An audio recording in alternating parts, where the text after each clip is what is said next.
नमस्कार.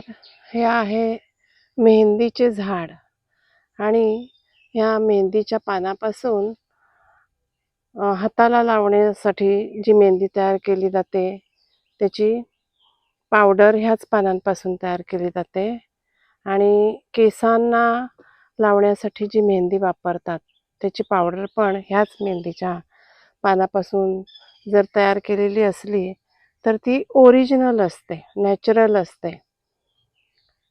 आणि हे जे मेहंदीचं झाड आहे, हे मी माझ्या ॲग्रो फार्ममध्ये, सुधांजली ॲग्रो फार्ममध्ये लावलेलं आहे.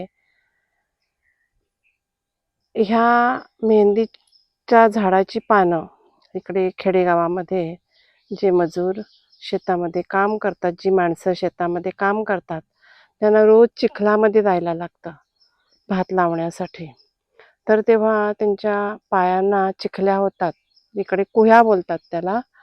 आणि मग तो कुह्या होऊ नये किंवा झालेला बरा होण्यासाठी ही जी पानं असतात, ती पानं ते जमा करतात. ह्या प्रकारे हे अशा प्रकारे तोडतात ती पानं आणि त्या पानांची पेस्ट करून ती रात्री पायाला लावतात, हाताला, पायाला, आणि ते बांधून घेतात. आणि मग सकाळी बघितल्यावर छान लाल रंग आलेला असतो मेहंदीचा, नखांना, त्वचेला, हाताच्या, पायाच्या. आणि जी काही जखमा झालेल्या असतील त्या ह्या मेहंदी एवढी औषधी गुणधर्म आहे त्याच्यामध्ये की ते बरं होऊन जातं. अशा प्रकारे ह्या मेहंदीचे आपल्याला खूप चांगले उपयोग आहेत. एक नैसर्गिक औषध आहे ते.